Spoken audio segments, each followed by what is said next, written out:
Bonjour à tous. La paracha de cette semaine, c'est la paracha Tzav. Mais bien sûr, à part la paracha Tzav, c'est surtout Shabbat Hagadol, qui est appelé le grand Shabbat. Qu'est-ce que ça veut dire le grand Shabbat? On va tout de suite voir justement, ça a été appelé le grand Shabbat suite à un miracle qui s'est passé quand on est sorti d'Égypte. Et grâce à ce miracle, on a eu la connotation du nom grand Shabbat parce que c'est un jour dans lequel il y a eu un grand miracle. Alors d'abord, revenons avec les faits. Le Shabbat qui a précédé la sortie d'Égypte, c'était à l'époque le 10 Nissan. Nous sommes sortis d'Égypte le 14 Nissan le soir de Pessah. Le peuple juif a eu le devoir de faire rentrer à la maison un mouton et le garder au pied du lit jusqu'au 14 Nissan. Je ne sais pas combien de nous auraient fait ça aujourd'hui, faire rentrer un mouton chez soi à la maison. Mais le but à l'époque, c'était de le garder pendant 4 jours et après l'amener en tant que sacrifice d'agneau pascal. Et quand les premiers-nés du peuple juif sont venus et ils ont demandé aux juifs pourquoi vous faites rentrer un mouton chez vous à la maison, on a répondu que c'était sur le sacrifice de Pessah que Dieu il allait donner à chacun le devoir de le faire et que Dieu il allait tuer les premiers-nés avec la dernière plaie des 10 plaies qui était la plaie de Makat Bechorot, la vente des premiers-nés. Quand les premiers-nés égyptiens ils ont entendu une telle chose, ils ont eu très peur. Ils sont partis voir leurs parents, ils sont partis voir Pharaon en leur demandant laisse partir le peuple juif, laisse-les sortir. Mais bien sûr qu'ils n'étaient pas intéressés comme ils l'ont refusé jusqu'à présent. Les premiers-nés ont décidé de faire la guerre avec leurs parents, de faire la guerre avec leurs propres proches. Et c'est d'ailleurs ce que l'on dit tous les samedis dans la prière, le psaume 136, le Maké Mitzrayim Bifroreim, qu'il y a eu cette épidémie, il y a eu cette bagarre, cette dispute entre les Égyptiens et leurs premiers-nés. En souvenir à ce grand miracle, on a fixé le jour de Shabbat qui précède la fête de Pessah, on l'a fixé comme le jour qui est appelé Shabbat Hagadol, le grand Shabbat. Ça, c'est ce que le code de loi juif nous dit. Mais le fait d'avoir donné un tel nom à un tel Shabbat, apparemment, on allait dire entre nous, qu'est-ce qu'on en a à faire? Qu'est-ce qu'on en a à faire que des Égyptiens se sont battus entre eux? Les premiers-nés se sont battus avec leurs parents. C'est pour ça qu'on doit fêter ça tous les ans. On doit faire ça une cérémonie. C'est comme si j'allais te dire aujourd'hui, dans un bout du monde, il y a une bagarre entre différents groupes ethniques. Pour ça, nous, on doit fêter. Quel rapport avec nous? Parce que ça n'a rien à voir forcément avec le peuple juif. Pas seulement ça. Quand tu veux te rappeler ce qui s'est passé lors de la sortie d'Égypte, il y a tellement d'autres miracles importants. Le 10 plaies, le fait de se rappeler l'ouverture de la mer Rouge, c'est quelque chose qui est tellement apparemment beaucoup plus important que juste de se rappeler le fait que nous sommes... il y a eu cette dispute entre les premiers-nés et les parents. Et pourquoi ça a fait en sorte qu'on appelle ce Shabbat le grand Shabbat, le Shabbat Hagadol, le grand Shabbat. En quoi ce miracle est un miracle qui est beaucoup plus important que les autres miracles? Vraiment, il y a des choses qui sont beaucoup plus importantes que ça. On n'avait pas besoin d'avoir affaire avec une bagarre, une dispute, même s'il y a eu des morts, entre les premiers-nés égyptiens et leurs parents. Et pour ça, considérer que nous, chaque année, on fête le grand miracle qui a eu, le grand Shabbat, avec ce miracle. C'est ça qu'on va répondre aujourd'hui, avec la lecture qu'on a eue dans la Torah Shabbat dernier, Parashat Bo. On a vu le fait que Dieu a demandé au peuple juif le devoir, le 10e du mois, Dieu il a dit au peuple juif de prendre un mouton, l'amener dans la maison, mais avant ça, Dieu a dit à Moshe, Bo el Paro, viens avec moi chez Pharaon. Et la Bible qui nous explique, le Midrash nous raconte, que Moshe avait peur d'aller tout seul. Apparemment ça paraît bizarre. Moshe est parti jusqu'à présent voir Pharaon à chaque fois pour dire laisse sortir le peuple juif. Pourquoi Dieu doit dire à Moshe Bo el Paro? Quand on dit en hébreu Bo, c'est pas la même chose que dire lech. Lech en hébreu, comme le mot la paracha qu'on connaît, lech lecha, va vers toi. Dieu apparemment aurait dû dire lech el Paro, va vers Pharaon et va lui dire telle et telle chose, de laisser partir le peuple juif, qui aura l'appelé des premiers-nés, etc. Alors là on voit que Moshe, pas seulement qui dit que là Dieu n'emploie pas le mot va, il lui dit Bo. Comme s'il vient avec moi. Viens, on y va ensemble. Le Zohar nous dit que Moshe avait peur d'aller voir Pharaon. Et pour pouvoir l'aider à surmonter cette crainte, Dieu lui dit, inquiète pas, on y va ensemble. Au cas où tu as peur d'aller tout seul dans la rue, dans la forêt, on va ensemble. Quelle est la raison que Moshe a eu peur? Pourquoi tout d'un coup Moshe a eu peur d'aller voir Pharaon alors que jusqu'à présent on vient de voir 9 plaies? Et avant ça, tous les fois, vous savez très bien qu'on nous raconte comme quoi dans la paracha, je suis parti voir Pharaon. Et qu'est-ce qui s'est passé tout d'un coup qui a changé qu'après tellement de fois qu'il va dans le palais et qu'il fait ce qu'il a à faire, il a besoin que Dieu vienne avec lui et lui dise, tu sais quoi, n'aie pas peur, je viens avec toi, je t'accompagne. Zohar nous donne l'explication suivante. Jusqu'à présent, à chaque fois que Moshe est parti voir Pharaon, il n'y avait pas forcément quelque chose de particulier. Moshe, il allait pour le punir, pour le prévenir qu'il allait avoir encore une plaie, pour lui demander, laisse partir le peuple juif. Si tu ne laisses pas partir le peuple juif, va savoir ce qui va t'arriver. Comme on dit différents avis, il y avait 1 semaine de plaie, 3 semaines d'avertissement, ou le contraire. Là, on passe à une étape totalement différente. Là, maintenant, on passe à l'étape qui est la libération du peuple juif totale de la main de Pharaon. Ce n'est pas juste encore une punition. Moi, j'allais te dire, allez voir le président pour lui dire qu'il a reçu du courrier. Ok. Et si je vois le président pour lui dire qu'il doit quitter les lieux, pour le mettre à la porte, ou pour faire en sorte que quelque chose de grandiose se passe, là, c'est un autre niveau, c'est quelque chose qui est totalement différent. Moshe, il a eu peur et s'est dit, peut-être j'ai pas assez de force. Peut-être que jusqu'à présent, lui faire peur, l'avertir, un avertissement, faire croire que... Ok. Il a rigolé, il s'est amusé, l'autre il a dit oui, je vais les faire sortir, demain il regrette. On parle des choses sympas, si on va dire, même si ça aussi c'est important. Là, tout d'un coup, Moshe va le voir pour lui dire c'est fini. Il n'y a plus à discuter. C'est la dernière chance. Maintenant, tu dois les faire sortir. Et sinon... Et pour ça, il faut comprendre comment Dieu il agit dans le monde en général. Tu vois, te dit que Dieu il agit d'une manière naturelle et d'une manière surnaturelle. Naturel, ça veut dire quoi? Ça veut dire que la main de Dieu est cachée dans la nature. On vient de fêter la fête de Purim. Dans la fête de Purim, on te dit comme quoi on ne réalise pas forcément qu'il y avait un Dieu sur terre. À tel point que la Megillah, il n'y a pas le nom de Dieu. C'est appelé Esther, qui veut dire le nom de Dieu était caché. On peut croire que c'est l'histoire de roman. Le mari, il a tué sa femme. Il a pris une deuxième femme. Sa femme lui a demandé d'avoir pitié sur son peuple. Et l'histoire est belle. Alors qu'on sait très bien qu'en réalité, toute la main de Dieu, chaque détail, Dieu était caché à l'intérieur. Mais ça, c'est la manière comment Dieu il conduit le monde de manière naturelle. Tu vois les arbres, tu vois les plantes. On dit tous les jours, on remercie le bon Dieu pour tout ce qu'il a créé, mais ça reste dans la nature. Il n'y a rien d'excitant. La deuxième manière comment Dieu a créé le monde, d'ailleurs, c'est ce qu'on a l'habitude de dire, Marabou Ma'asecha Hashem, comment grandiose, comment merveilleuses sont les actions que Dieu a fait sur terre. Tu vois un bâtiment, tu vois une architecture, tu vois l'océan, tu vois les montagnes. On est très en merveille avec ce que Dieu a créé. Qu'est-ce que ça veut dire que Dieu fait un miracle? Qu'est-ce que ça veut dire un nes? Un miracle, ça veut dire que la nature se brise. C'est pas les normes, c'est pas normal. C'est quelque chose qui est surnaturel. C'est la force surnaturelle, illimitée de Dieu qui s'habille dans la nature, qui agit dans la nature. C'est beaucoup plus fort. Parce que c'est pas la nature qui agit. La nature, à la rigueur, elle n'aurait pas pu supporter une telle chose. Qu'est-ce que ça veut dire un miracle? Quelqu'un qui a eu un accident et qu'il est parti à 100 km/h dans un virage, il n'aurait pas pu s'en sortir. Dieu, il a fait qu'il y ait eu un miracle. Et que juste à ce moment-là, il y a un matelas qui se met devant lui, qu'il a cogné dans le matelas, lui cogné dans le mur, et qu'il a fait qu'il a été sauvé. La nature aurait dû dire qu'il aurait dû cogner dans le mur. À la place de cogner dans le mur, il a eu un miracle, mais il a été protégé. C'est quelque chose qui n'est pas normal, qui n'est pas naturel. Mais non.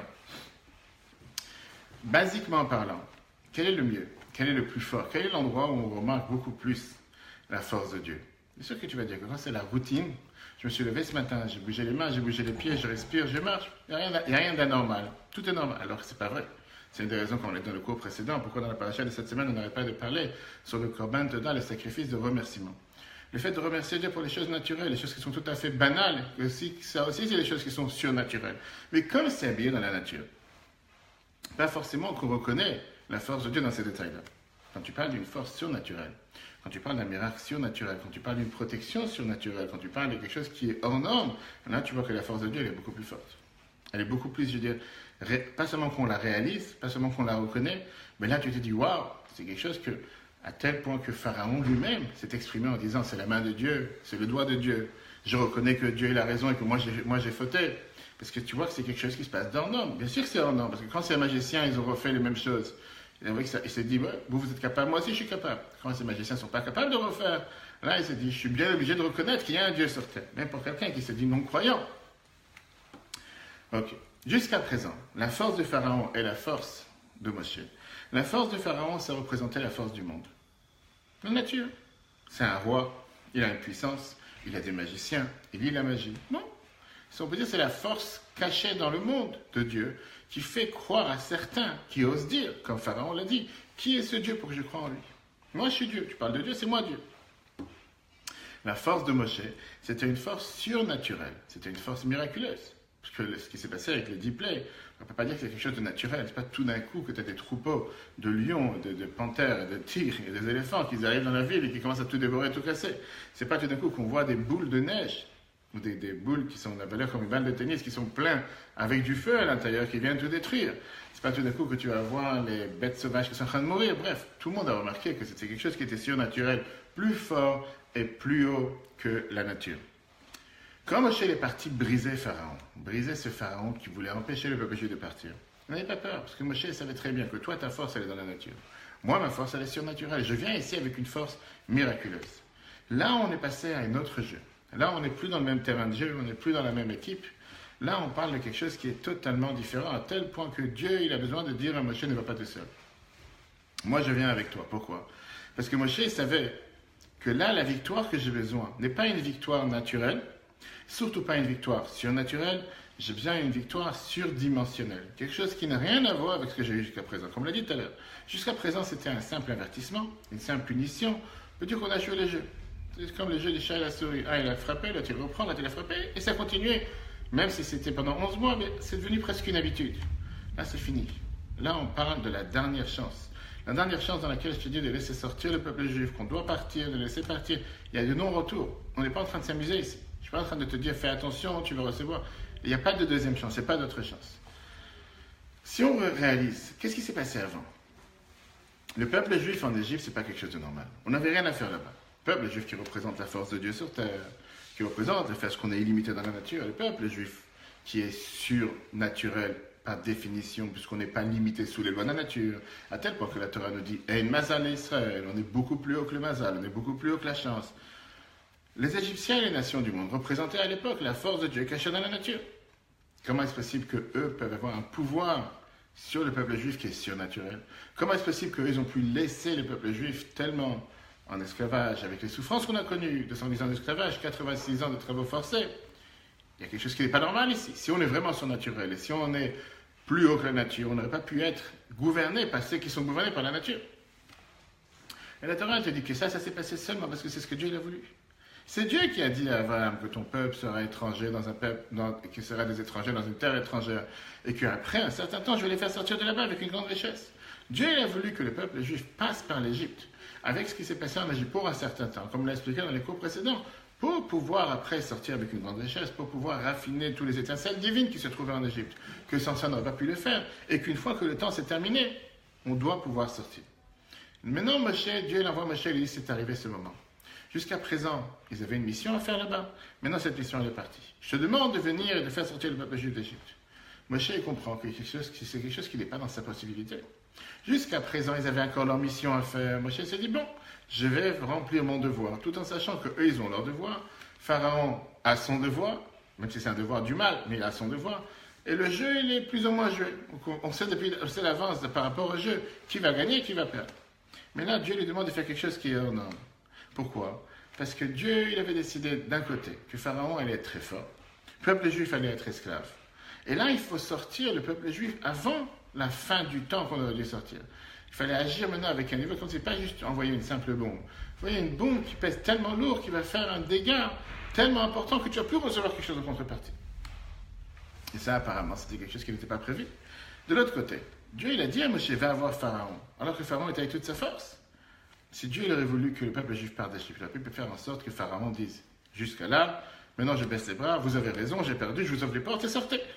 Ça aurait pu être fait de manière la plus simple. On n'a pas besoin d'avoir la mort des premiers-nés, d'avoir tout ce qui s'est passé.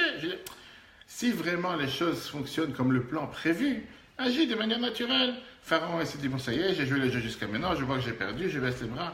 On a vu ça avec Saddam Hussein avec la guerre du Golfe, on a vu ça avec beaucoup d'autres tyrans dans le monde, qu'à un certain moment, ils ont dit, on a tellement perdu ou on a tellement à perdre, laisse tomber, on va soi-disant faire un accord de paix ou un processus de paix, merci, au revoir.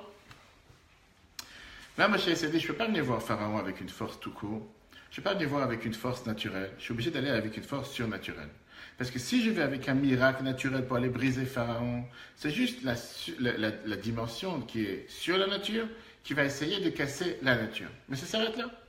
C'est ce qu'on a fait pendant 11 mois. On n'a rien fait de particulier. Là, on a besoin d'avoir quelque chose qui est beaucoup plus fort que ça.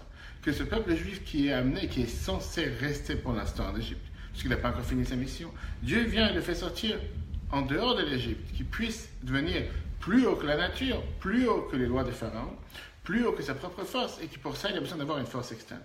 Quelqu'un qui est en train de se noyer dans la mer. Quelqu'un qui est en train de passer un danger. Il ne peut pas rester tout seul pour pouvoir s'en sortir. Tu as besoin d'avoir une corde qui était lancée d'un hélicoptère, tu as besoin d'avoir des gens qui viennent de l'extérieur, des personnes qui sont à 5, qui sont à 3, qui sont à 10, peu importe, qui sont plus forts que toi et qui peuvent te sortir de l'endroit où tu te trouves. Moshe s'est dit, maintenant on arrive avec une nouvelle mission on arrive à un nouveau devoir, je ne sais pas si je suis capable de le faire. Je ne sais pas si j'ai la force de le faire. Pourquoi? Parce que jusqu'à présent, tout ce que j'ai demandé, ça a marché plus ou moins. Chaque fois, il disait oui, non, après il a regretté, après il avait appelé, après il l'a avertissé encore une fois, après il regrettait encore une fois. Là, je demande quelque chose de nouveau, quelque chose qui ne s'est pas encore passé jusqu'à maintenant. Quelque chose qui est totalement hors du commun, qui ne ressemble pas à tout ce qu'on a fait jusqu'à présent. Dieu vient et dit à Moshe, tu sais quoi? Ta force est limitée, même si c'est la force miraculeuse du peuple juif, mais elle est toujours dans la nature, toujours limitée dans la nature. Viens avec moi, Boel Paro, viens, on y va ensemble. Et quand on va aller ensemble, on va avoir une force surnaturelle, une force surdimensionnelle, une force qui n'est pas limitée à quoi que ce soit. Ça va pouvoir faire jaillir, sortir ce peuple qui, pour l'instant, est limité aux lois de la nature.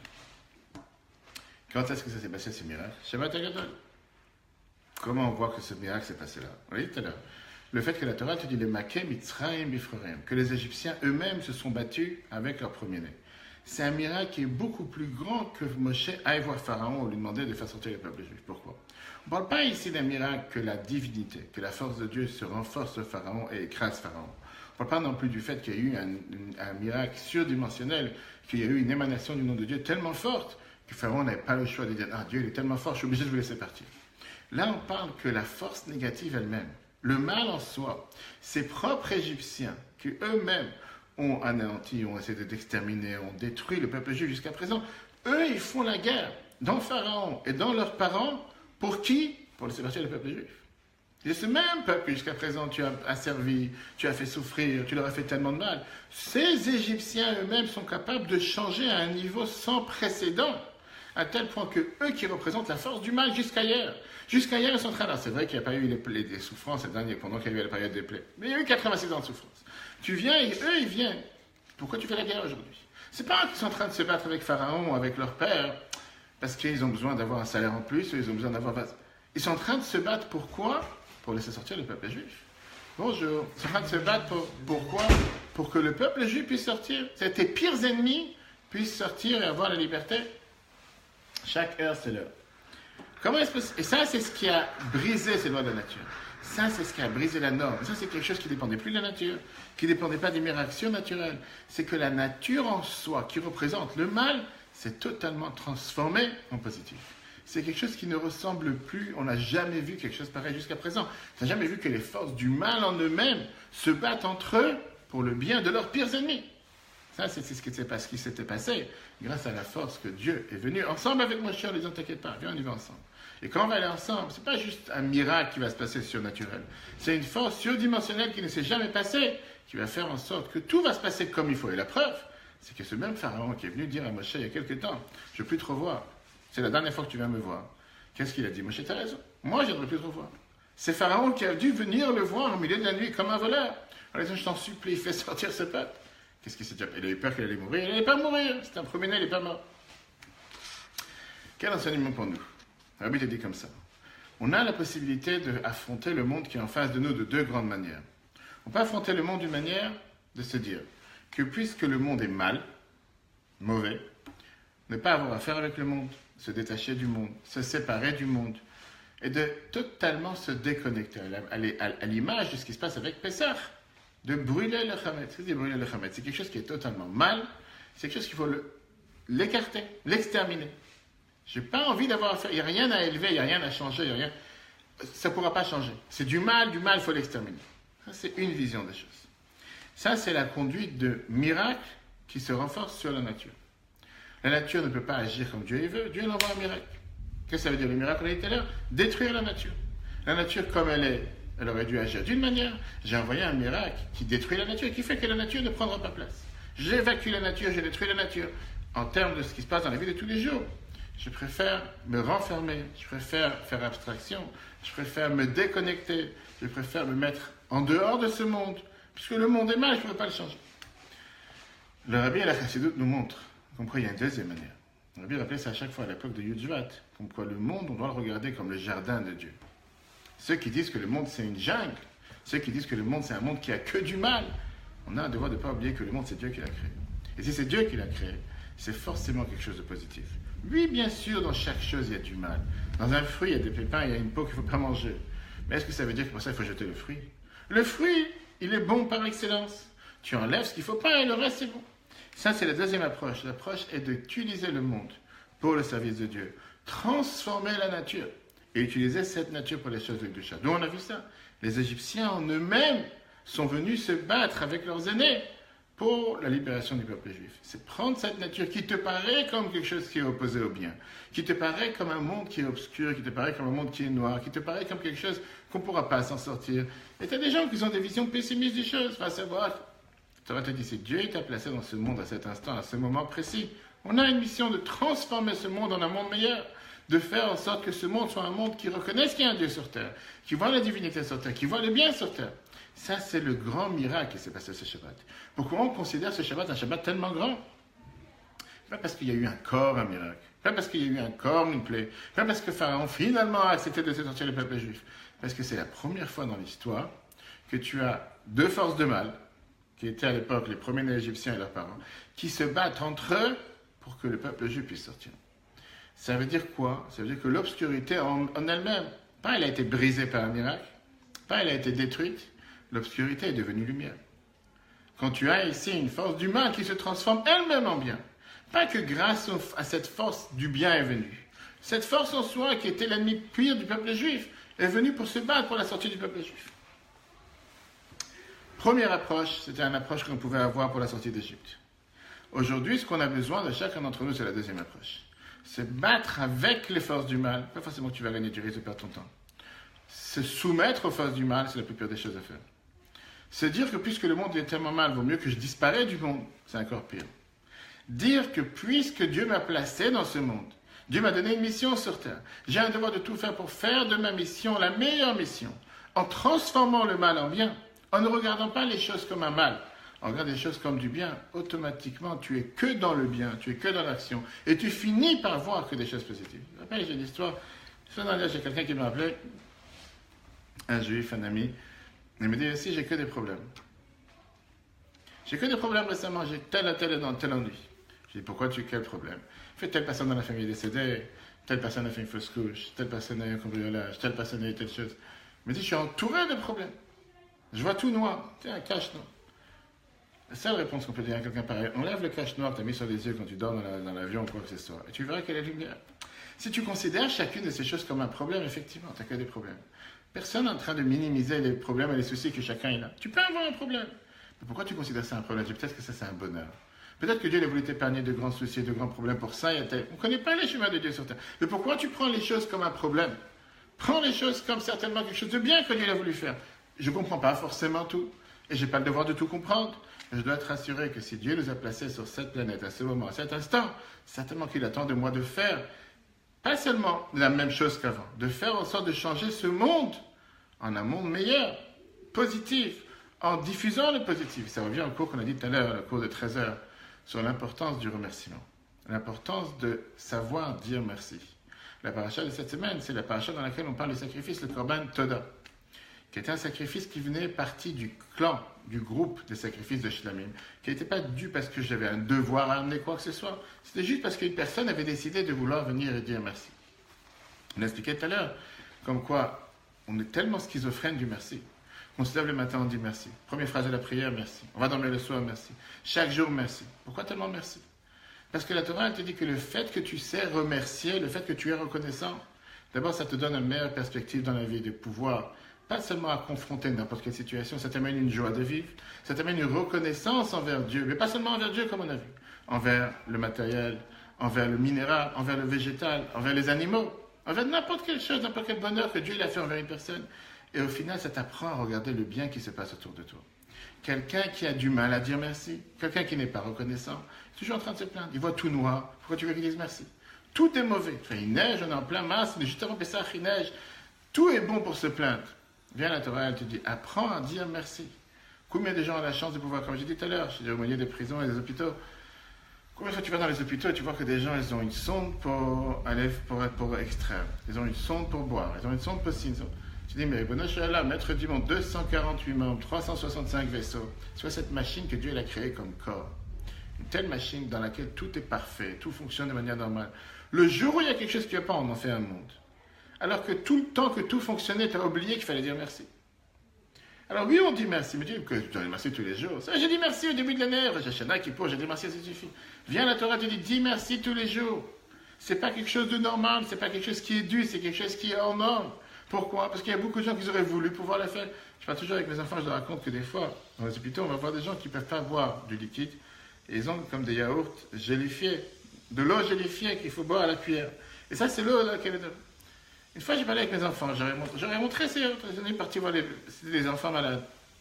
Et j'ai dit, vous remarquez, est-ce que quelqu'un se pose la question, est-ce que c'est normal de pouvoir boire par la bouche? C'est pas la question, c'est tout à fait normal. De ne pas pouvoir boire par la bouche, de boire avec une cuillère, respirer, pas respirer, bouger, voir, entendre. On ne s'imagine pas combien on devrait être reconnaissant. La Torah te dit dans la paracha de cette semaine, quand tu es reconnaissant, quand tu remercies Dieu tous les jours, quand tu remercies l'entourage autour de toi, automatiquement tu as une joie de vivre, automatiquement tu n'as pas de quoi plaindre. Et surtout, tu mérites d'avoir pas seulement la parnassa et la santé. C'est une lettre qu'on a dit tout à l'heure dans le cours de 13 heures. Lettre 4090 que la Bible écrit à un juif qui dit: je suis marié, j'ai des enfants et j'ai jamais vu du bien dans ma vie. La Bible dit: comment tu te contredis? Tu commences une lettre, tu commences ta lettre et tu te contredis la ligne d'après. Comment tu peux dire que tu n'as jamais vu du bien dans ta vie? Tu viens de dire que tu es marié, tu as des enfants. Elle me dit, tu sais combien de dizaines de milliers de personnes font tout pour avoir un enfant? Toi tu dis que tu as 2 enfants. Et en plus, combien de gens cherchent leur hamster qu'ils n'ont pas encore trouvé? Elle me dit: je ne pense pas que tu as fait quelque chose de particulier pour pouvoir les trouver. Et tu viens et tu oses dire que tu n'as jamais vu du bien dans ta vie. Mais ce qui est le plus pire, c'est que la Bible continue en lui disant: ça se peut que le problème de santé que tu as et le problème de parnassa que tu as, c'est du fait que tu n'es pas reconnaissant envers le bien que Dieu fait avec toi. Et si jamais tu aurais été reconnaissant, peut-être que la bracha, elle aurait été beaucoup plus tangible, beaucoup plus vue, beaucoup plus pouvoir la sentir à un niveau de tous les jours. Ça, c'est ce qu'on apprend dans la paracha de cette semaine, et ça, c'est la même chose qu'on voit avec ce Shabbat Hagadol. Qu'est-ce que ça veut dire? Comment regarder les choses, comment Dieu nous a placés, de se dire: je ne vais pas me battre contre le mal, je ne vais pas m'exterminer, je ne vais pas m'effacer, je ne vais pas m'enfermer, mais au contraire, prendre n'importe quelle chose que Dieu a fait et faire avec ça de bien. Voilà, chers amis, le cours d'aujourd'hui. Si Dieu veut, ce soir à 21h, le cours est en replay sur l'application Etora qui est déjà sur Apple et Google Play. C'est déjà été approuvé.